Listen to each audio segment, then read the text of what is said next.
Jalpaiguri Haldibari road সংলগ্ন পান্ডাপাড়া এলাকায় একই দিনে একসাথে 3টি দোকানে চুরির চেষ্টা চালালো কিছু দুষ্কৃতী। সোমবার এই ঘটনায় চাঞ্চল্য ছড়িয়েছে গোটা এলাকা জুড়ে। এলাকার দোকানদারদের অভিযোগ, একই সাথে তিনটি দোকান সহ একটি মন্দিরের ক্যাশ বাক্স চুরি করেছে কিছু দুষ্কৃতী। প্রত্যেকটি দোকানে ক্যাশ বাক্স ও তালা ভাঙার চেষ্টা করেছে তারা। এই ঘটনায় যথেষ্টই আতঙ্কের মধ্যে রয়েছে সেই সমস্ত দোকানদাররা।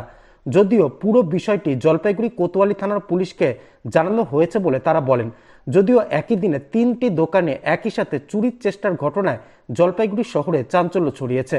পুরো ঘটনা তদন্ত শুরু করে দিয়েছে জলপাইগুড়ি কোতোয়ালি থানার পুলিশ। একই সাথে এতগুলো দোকানে চুরির চেষ্টা, তালা ভাঙে ক্যাশ হচ্ছে রাত্রে ওটা ভুল করে হয়তো ভেঙেছে, কিন্তু কথা আমার ওষুধ টষুধ কিছু ধরেনি। কিন্তু কথা হলো ক্যাশ বাক্সটা দেখেছে, ক্যাশ বাক্সে যেহেতু টাকা থাকে না, টাকা না থাকার কারণে ওরা আর কোনো কিছু হাত দেয়নি।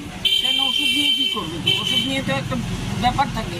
আর কতটা আতঙ্কে রয়েছে আতঙ্ক তো সবাই আছে। ধরুন আমার একার তো নয়, আমার পাশাপাশি যেসব মুদিখানা দোকান আছে, তারপরে ধরুন আরও গ্রসারি সব, তারপরে মিষ্টি দোকান, এটা ওটা আছে, তাদের সবারই ক্ষতি হওয়ার সম্ভাবনা থাকে না।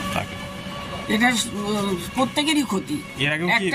এর আগে কোনো দিনই হয়নি। আজকে 30-35 বছর ধরে আমি দোকানদারি করছি পান্ডাপাড়াতে।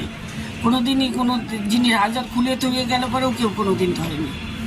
আজকে এই প্রথম আর কি তালা ভাঙা। আপনার নাম দাদা? আমার নাম রাধা গোবিন্দ মেডিকেল স্টোর, পান্ডাপাড়া। কি নাম আপনার? আমার নাম রামকৃষ্ণ নাম।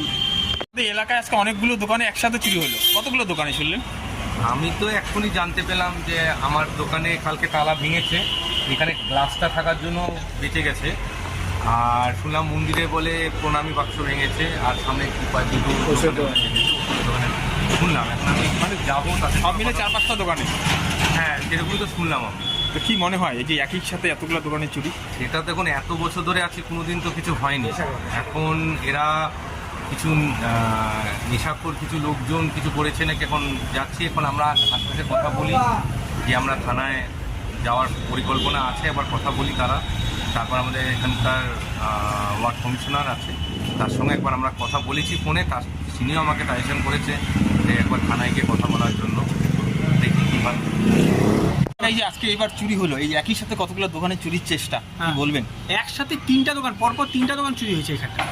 আমার দোকানটা খুলতে পারিনি, কিন্তু অর্ধেক ওই ওরা কি নিয়ে জ্যাকগুলো, গাড়ির জ্যাকগুলো নিয়ে আসে। সেই পাশের দোকানে ভাগ্যিস ওই আমাদের এই পাশের দোকানে চায়ের দোকানের ছেলেটা ও দোকানেই ঘুমায়, যার ফলে দোকানে থাকা দরুন ও টের পেয়েছে। টের পাওয়ার ফলে এখানে 2টা সিভিক পুলিশ রাতে ঘোরাফেরা করে, ওদের ডেকে এনে এদের ধাওয়া করছে। এরা তো পালিয়ে গেছে।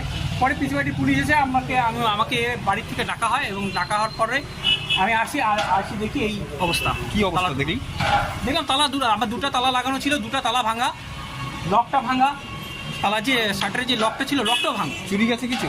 না, চুরি করতে পারিনি, ঢুকতে পারিনি কিছু। চেষ্টা করছে। কি মনে হচ্ছে? এইখানকার লোক, আমার এইখানে যারা চুরি করছে তারা আমার দোকানটা রীতিমতো ফলো আপ করছে।